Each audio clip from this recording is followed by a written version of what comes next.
ज़बरदस्त किस्म का केक है। ऊपर वो बेकरी है। ये है जी एप्रिकॉट का केक जो मशहूर है बासों में। शुक्रिया। ये जो सेंटर पिलर है बीच में खड़ी, ये खड़ी कब्र है।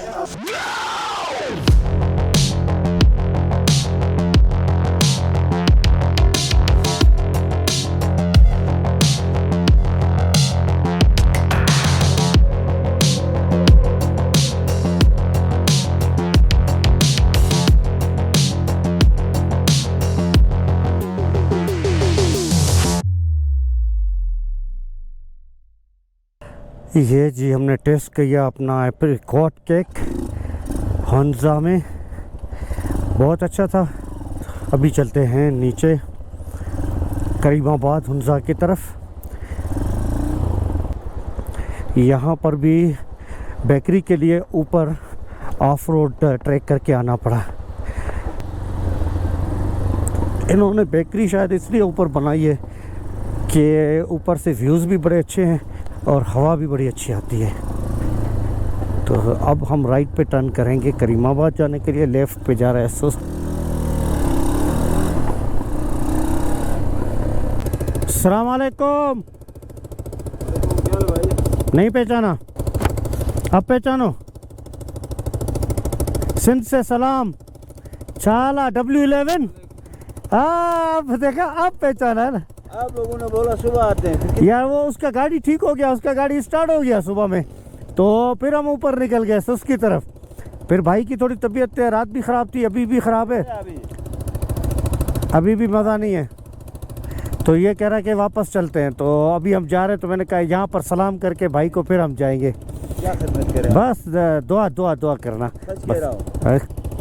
मुझे पता है यार, यहाँ के लोग जो है असल में गलत बात नहीं करते। नंबर प्लेट बंद हुआ ना, नंबर प्लेट गाड़ी का पहचान नहीं होता। तभी मैंने W11 कहा ना, W11 पहचानोगे। क्या हाल है भाई? बस शुक्रिया शुक्रिया, बहुत शुक्रिया बहुत शुक्रिया। हाँ उसको, आपको उसको ना, हाँ वो ऐसा फील हो रहा है। हाँ मुझे लग रहा है। हाँ हाँ हाँ। खुदा हाफिज़। इंशाल्लाह कराची में W11 में मुलाकात होगा। Thank you. ओके।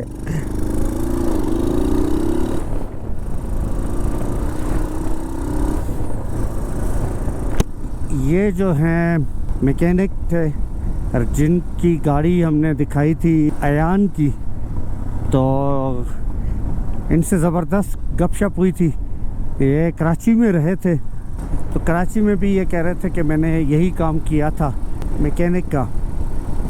और W11 जो वैगन या कोच कराची में चलती थी या अभी भी शायद चलती हो, उसमें ये सफ़र करते थे।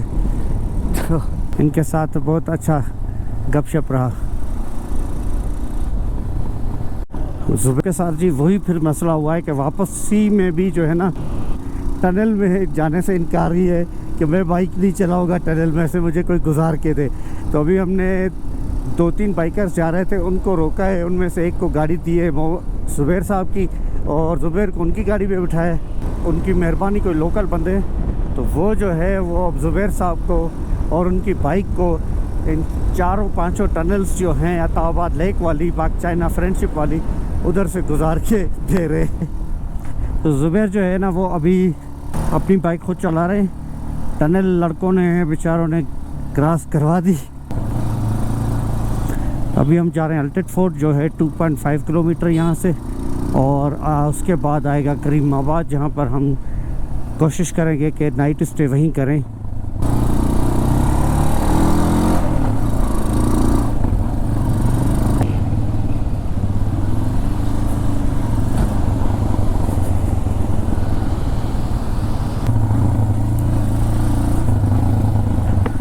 अल्टेड फोर्ट विजिटर्स कार पार्किंग आगे है।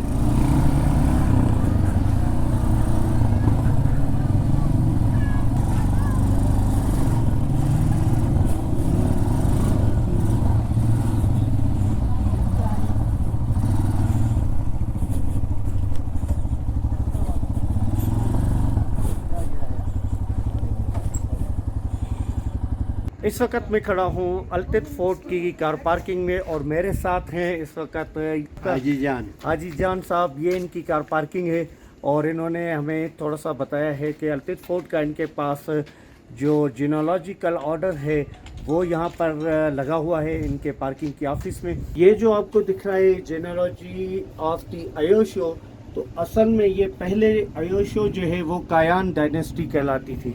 तो चौथी, पांचवी या छठी पीढ़ी में जाके फिर ये मीर अयोशो जो है वो आ गए और उनके बाद जो डायनेस्टी का नाम है वो कायान से फिर क्या हो गया सर? अयशकुत हो गया है। अयशकुत हो गया है।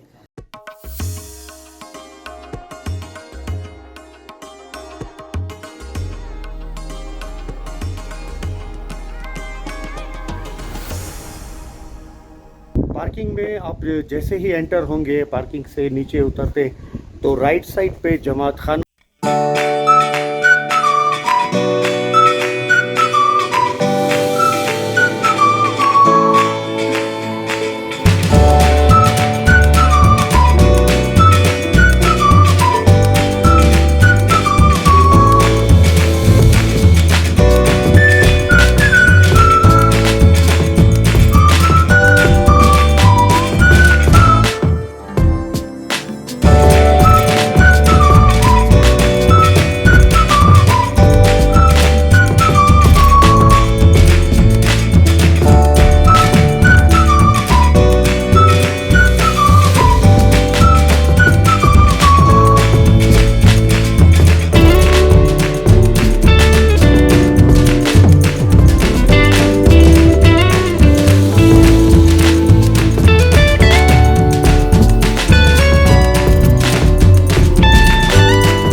ये जी वेटिंग एरिया है जहाँ गाइड्स वगैरह जो है आपको यहाँ से पिक करेंगे, यहाँ से ले जाएंगे और आपको अल्तिफ फोर्ट का टूर करवाएंगे।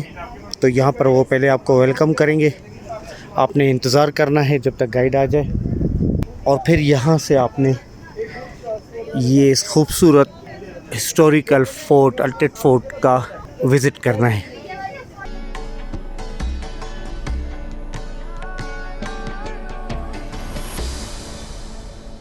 अस्सलामुअलैकुम सर जी, बादशाह के दरबार में ये राजा और रानी का बेडरूम है, क्योंकि इस फोर्ट में only king family summer time here and winter time birthday, यानी गर्मियां यहाँ सर्दियां वहाँ गुजारती। ये उनका बेड का जगह है सोने की, ये बैठने की जगह, ये फायर प्लेस चूल्हा है। के मसाइल होते थे यही पे डिस्कस करते थे, साथ में खाना बनता था। ये खाना बनाने वाले बर्तन, उस दौर में मेटल नहीं था, लोहा नहीं था, पत्थरों को तराश के इस तरह के बर्तन बनाते थे, इन्हीं बर्तनों में खाना पकाया करते थे। इसको हम कहते हैं बलोश, बड़े को, छोटे को कुरकुन कहते हैं, जो कि हुंजा लैंग्वेज में। So basically Hunza 3 languages, Hunza में 3 लैंग्वेजेस बोली जाती है। लोअर हुंजा में शिना है, सेंट्रल में ब्रुशस की है, अपर हुंजा में वकी, और टोटली डिफरेंट, बिल्कुल एक दूसरे से मिलते नहीं है। ये स्टोरेज बक्स है जिसमें गंदम मकाई स्टोरेज करते थे। बिल्डिंग को उस दौर में इस हिसाब से बनाया है 7.8 ज़िलज़ले को बर्दाश्त कर सके। अब 1100 साल में कितने ज़िलज़ले आए होंगे अभी तक? ये 40 का हुआ है, साल में छोटे बड़े 4-5 उससे ज्यादा भी आते हैं, क्योंकि इस रीजन में गिलगित बल्तिस्तान 3 माउंटेन रेंजेस यानी 3 पहाड़ी सिलसिले मिलते हैं। यहाँ पे कौन कौन से मिलते हैं आप बताइए? कराक्रम है, हिंदुकुश और हिमालय। ये पट्टी कौन सी है? कराक्रम है, क्योंकि कराक्रम हाईवे कराकोरम है, ये पट्टी कराकोरम रेंज की है। हिमालयन रेंज आता है स्कर्दो तिब्बत साइड, हिंदुकुश आता है KPK to Chitral to KPK, okay, Afghanistan उस टाइप पे हिंदुकुश में आता है। और ये पिलर्स की जो कार्विंग है ये रिलेटेड फॉर बुद्धिज्म से रिलेटेड है। ये तिब्बतियन कल्चर, ये कल्चर आया वहीं से, इसको कहते हैं दलाई लामा, क्योंकि यहाँ पे भी इस रीजन में भी पहले शमीनिज्म, ताओइज्म, बुद्धिज्म, हिंदुइज्म रहा है। आज से 400 साल पहले इस्लाम आया, और सबसे पहला इस्लाम कहाँ से आया था? ईरान टू सेंट्रल एशिया, फिर वहाँ से यहाँ आया है। जो यहाँ की डायनेस्टी है, जो यहाँ की नस्ल है, वो हन डायनेस्टी। सो हन डायनेस्टी इन चाइना, इसका कदीम नाम हुंजो, हुंजो। हुंजो, गुआंजो, वांजो ये सब चाइना में। इसी तरह ये हुंजो था 1891 में जब ब्रिटिश आए तो उन्होंने हुंजा किया। तो we are also central Asian, जो हमारा फोर फादर्स है उनके परदादे हैं वो ज़्यादातर central Asia, China, Wakhan, Badakhshan, Tajikistan उसी साइड से आके यहाँ आबाद हुए हैं। कदीम ज़माने में उस दौर में लाइट नहीं होता था, दिन की रोशनी के लिए विंडो ऊपर और रात की रोशनी के लिए दीवार के अंदर जो खाने बने हैं इसमें दिए चिराग चलते थे। नीचे जो कालीन बिछाई है हमारे यहाँ जानवर याक है, याक तो देखा होगा, उसके बाल से बनते हैं और बकरी के बाल से भी बनते हैं। तो घर में भी हम लोग इस तरह के कालीन बिछाते हैं, इसको शर्मा कहते हैं, आप इसको याक कालीन भी कह सकते हैं। तो ये था जी कॉन्फ्रेंस हॉल, मीटिंग हॉल। जी सर 10 मिनट के लेक्चर में 10 मिनट से कम की पीरियड नहीं है। ये फोर्ट 2006 में रिपेयर किया है। AKCSP आगा खान कल्चरल सर्विसेज पाकिस्तान उस इदारे ने हैंड ओवर लिया और 2006 में ये रिपेयर किया है। अभी ये फोर्ट इस इदारे के अंडर में है। ये main entrance security guard room है, यहाँ पे सिक्योरिटी होती थी, बाहर से आने वालों के ऊपर भी नज़र रखना था। अंदर तहखाना जिंदान, वहाँ जो कैदी होते थे उनके ऊपर भी मैं आपको ऊपर से दिखाऊंगा। So basically this is the guard room and down there is the wine cellar. So before Islam used the wine, in Hunza winter time, minus temperature cooling, so drinking wine and heat the bodies. Body को गर्म रखने के लिए शराब पीते थे और storage Hunza water. उस दौर का पानी सर जो भी था। अभी तो खत्म हो गया। अभी तो नहीं, अभी आप लेट आए ना सर, आप लेट आ गए। सो ये जो सेंटर पिलर है बीच में खड़ी, ये खड़ी कब्र है। दो भाई थे, दोनों के आपस में इख्तिलाफात हुआ। बड़े भाई को बादशाहत मिलनी थी, छोटे ने बगावत किया। जब छोटे ने बगावत किया तो बड़े ने छोटे को जिंदा चुनवाया। इसका दरवाजे छोटे रखने का रीजन है क्योंकि हमलावर अटैक करते थे, दुश्मन एकदम स्पीड से इंटर ना करे। जैसे वो इंटर होंगे सर झुकाएंगे तो उनका सर कलम किया जाए। दूसरा रिस्पेक्ट, बादशाह के सामने भी सर झुका के अंदर इंटर होना है। वैसे तो हमारे घर के दरवाजे विंडो भी छोटे होते हैं। Winters minus temperature 5 to 10 in December January, snow falling, यानी छोटे दरवाजे छोटे विंडो रखने से अंदर वार्मिंग गर्मी भी होता है, इसलिए छत को डाउन रखते हैं ज़्यादातर। और ज़्यादातर मिट्टी के घर बनाते। इस मिट्टी की खासियत भी सर्दियों में गर्म ठंडा है। अभी भी थोड़ा सा ठंडक फील होगा बाहर की निस्बत। ये नेचुरल कंडीशन है जी। तो जो बच्चियाँ और ख़वातीन जिनको वार के दिनों में यहाँ पे शेल्टर के लिए रखा जाता था, तो अगर ज़रूरत पड़े तो उनके लिए स्किप का भी यहाँ से एक सुरंग थी, वो अभी बंद कर दी गई है, जो दरिया की तरफ निकलती थी। तो यहाँ से यहाँ पर वो अपना अनाज वगैरह भी रखते थे और यहाँ पर वो शेल्टर लेती थी, उनको शेल्टर प्रोवाइड किया जाता था और यहाँ से उनको स्किप दिया जाता था। तो ये अब हम नीचे जा रहे हैं, जो तहखाना था या कैदियों के रखने की जगह थी।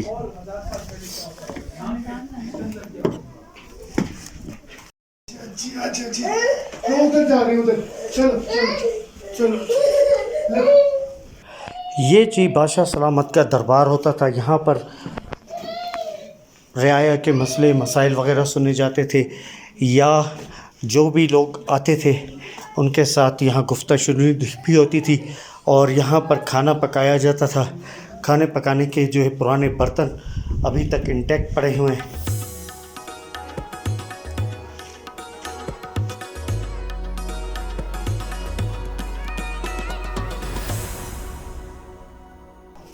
अब हम जो इस रूम में एंटर हो रहे हैं, ये बादशाह सलामत का कमरा होता था, जिसमें ख़ास तौर पे वो जो चाइना से, चीन से जो आते थे डिग्निटरीज़, बादशाह के दोस्त, तो उनको वेलकम किया जाता था। और यहाँ पर ये एक छोटा सा ये जो कुआं टाइप आपको नज़र आ रहा है, इसमें इस्लाम आने से पहले 600-700 साल पहले शराब जो है वो यहाँ पर स्टोर होती थी या बनाई जाती थी, और जो उमरा होते थे, जो दरबान होते थे, जो बादशाह के मेहमान होते थे, उनको पेश की जाती थी। सामने ये जो आपको एक कॉलम नज़र आ रहा है, ये कॉलम कोई छत की सपोर्ट के लिए नहीं है। ये एक बादशाह यहाँ पर होते थे, उनकी अपने भाई के साथ तख्त पे लड़ाई थी। तो बड़े का नाम था मीर और दूसरे का नाम था गज़नफ़र। तो गज़नफ़र छोटे थे, वो तख्त पे कब्ज़ा चाहते थे। मीर ने, बड़े भाई ने, जो बादशाह के हक़दार थे, उन्होंने समझाया मगर वो नहीं समझे गज़नफ़र। तो उनको कहते हैं कि अनारकली की तरह ज़िंदा चुनवा दिया गया इस कॉलम में, और कई अरसे के बाद जब अंग्रेज़ यहाँ पर आए थे, उन्होंने यहाँ पर रिसर्च की और लेज़र वग़ैरह के थ्रू ये वाकई उनको मालूम हुआ कि अंदर इंसान के किसी के स्केलेटन के ज़रात हैं, बकायाजात हैं, जिससे ये स्टोरी कंफर्म होती है। यहाँ पर आप देखेंगे कि छोटे छोटे दरवाज़े हैं। तो ये नहीं था कि जो उस वक़्त के लोग थे वो कोई कद के छोटे थे, बल्कि कोई हमलावर एंटर होता तो वो जैसे ही झुकता उसको उसका सर कलम कर दिया जाए। ये दरवाज़ा एस्केप रूट भी था कि जब ज़रूरत पड़े तो बाहर निकलने के लिए या भाग निकलने के लिए ये रास्ता बनवाया गया था। इसका रूट यहाँ से नीचे जाता है रास्ता, और यहाँ से बाहर निकल जाने के लिए, भाग जाने के लिए भी था। ये कमरा जो है ये स्टोर रूम के तौर पे काम आता था, जिसमें ज़्यादातर ड्राई फ्रूट वग़ैरह रखे जाते थे या गंदम अनाज वग़ैरह। ये वो टावर था जहाँ से गार्ड्स वग़ैरह जो होते थे, पहरेदार, वो दुश्मन की आने वाली फ़ौजों को डिटेक्ट करते थे और फिर नीचे जो है जो आर्मी होती थी वो उनको रिपल्स करती थी। यहाँ ये कमरों के रोशनदान बने हुए हैं, क्योंकि नीचे कमरों में उस वक़्त कोई लाइट का सिस्टम नहीं था, तो ये जो है वो लाइट प्रोवाइड करता था। ये वो प्लेस है जहाँ पर जो कैदी दुश्मनों के कैद में कोई बात नहीं मानते थे या बगावत करते थे, तो यहाँ से इनको नीचे फेंका जाता था। तकरीबन कोई 1000 मीटर के नीचे जो है वो दरिया बह रहा है, तो बचने के कोई चांसेस नहीं, जैसे कैपिटल पनिशमेंट और डेथ सेंटेंस होती थी। मुंह से निकाला ही नहीं, बंदा स्लिप इंसान हो बड़ा। ओके, सो ये है सजाए मौत की जगह है। जो हमलावर, जो एनिमीज, जो इनके रूल्स को फॉलो नहीं करते थे, उनकी सज़ा यहाँ से नीचे फेंका, ठीक है, यानी हाई पनिशमेंट, सजाए मौत। 1000 फीट नीचे, 1000 फीट डाउन नीचे दरियाए हुंजा है, जो कि अताबाद लेक से स्पेलवे होकर आता है। Karakoram highway, CPEC going to Attabad lake, Khunjerab टादिंग टू चाइना। ये वही रोड है जो सीधा चाइना को जाता है। ये दुनिया का 8वां अजूबा है। सामने जो आप बल खाती हुई सड़क देख रहे हैं, ये है काराकोरम हाईवे। 1891 में यहाँ आए थे ब्रिटिश, अंग्रेज। ये थोड़ा सा मॉडर्न बनाया, इसकी दरवाज़ों की हाइट भी बढ़ा दिया। ये ऐसे गेस्ट रूम बनाए थे। ये 3 कमरे, सेकंड लास्ट में किचन है। इनमें कुछ तस्वीरें भी है, जब शुरू में ब्रिटिशर्स के पास कैमरा आया, यहाँ के मुकामी लोगों की पिक्चर्स बनाई थी, उनकी लिबास वगैरह। और ये नीचे गांव 1000 साल पुरानी आबादी, इस गांव का नाम है आवते। यहाँ के मुकामी लोग रहते हैं, सर्दियों में नीचे बेसमेंट्स और गर्मियों में ऊपर रहते हैं।